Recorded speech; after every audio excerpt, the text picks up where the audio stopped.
Sulit dipercaya, tapi inilah salah satu fakta Alkitab yang paling menakjubkan. Seorang anak kecil berusia 8 tahun naik takhta dan memimpin sebuah bangsa. Dialah Raja Yosia. Ini bukan cerita dongeng, tetapi kisah ini tertulis dalam Alkitab. Tercatat dalam 2 Raja-Raja 20, 2 ayat 1-2. Pemimpin muda yang berhasil bertahan di tengah situasi spiritual yang hancur dan membawa kebangkitan besar bagi bangsanya.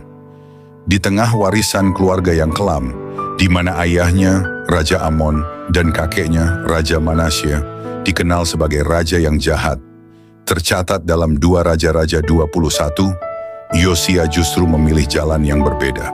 Keputusannya di usia muda untuk mencari Tuhan mengubah sejarah Yehuda selamanya.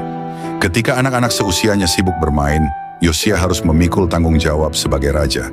Ia menggantikan ayahnya, Raja Amon, yang dibunuh oleh pegawainya. Tertulis dalam 2 Raja-Raja 21 ayat 23-24. Dan mewarisi takhta dari garis keturunan yang penuh penyembahan berhala. Namun yang membuat Yosia berbeda bukanlah usianya yang muda, melainkan hatinya yang terbuka kepada Tuhan. Pada usia 16 tahun, Alkitab mencatat dalam 2 Tawarikh 34 ayat 3. Pada tahun ke-8 pemerintahannya, ketika ia masih muda, ia mulai mencari Allah Daud, bapa leluhurnya. Ia tidak mau mengikuti jejak ayah dan kakeknya yang menjerumuskan bangsa Yehuda dalam kegelapan rohani. Justru di masa mudanya, Yosia memilih untuk mengenal Allah yang hidup. Tak berhenti di situ, pada usia 20 tahun, Yosia mulai melakukan tindakan nyata, menghancurkan patung-patung berhala, merobohkan mezbah asing, dan menyingkirkan semua simbol penyembahan yang menajiskan negeri itu. Tertulis dalam 2 Tawarikh 34 ayat 4-7. Ia tahu, tidak ada kebangunan rohani tanpa pertobatan sejati. Puncaknya terjadi saat ia berusia 26 tahun. Saat bait Allah sedang diperbaiki, ditemukanlah kitab Taurat Tuhan yang telah lama terlupakan.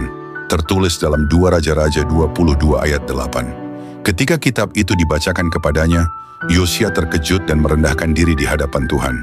Ia menangis, menyobek pakaiannya, dan sadar betapa jauh bangsanya telah menyimpang dari hukum Allah. 2 Raja-Raja 22 ayat 11. Raja muda ini tidak tinggal diam. Ia mengumpulkan seluruh rakyat dari besar hingga kecil, lalu membacakan firman Tuhan di hadapan mereka. Di hari itu juga, Yosia mengikat perjanjian untuk hidup setia hanya kepada Tuhan. Tertulis dalam 2 Raja-Raja 23 ayat 1-3. Bangsa yang tadinya rusak secara moral dan rohani, dipulihkan melalui kepemimpinan seorang anak muda yang berani memilih Tuhan di atas segalanya. Pesan inspirasi untuk kita, usia bukanlah halangan untuk dipakai Tuhan secara luar biasa. Sama seperti Yosia, siapapun yang dengan sungguh-sungguh mencari Tuhan dapat menjadi alat kebangunan di tengah generasi yang rusak. 1 Timotius 4 ayat 12 berkata, "Jangan seorang pun menganggap engkau rendah karena engkau muda. Jadilah teladan bagi orang-orang percaya dalam perkataanmu, dalam tingkah lakumu, dalam kasihmu, dalam kesetiaanmu, dan dalam kesucianmu." Kiranya dapat menginspirasi. Tuhan Yesus memberkati. Jika saudara tertarik untuk membuat video animasi seperti begini, saudara bisa klik link yang ada di bio saya, lalu klik buka. Di sini telah tersedia tutorial lengkap cara pembuatan videonya, mulai dari cara buat naskah, cara buat video animasi, cara buat audio voice overnya, sampai ke cara editing sudah saya sediakan. Kiranya dapat menjadi berkat untuk saudara. Terima kasih, Tuhan Yesus memberkati.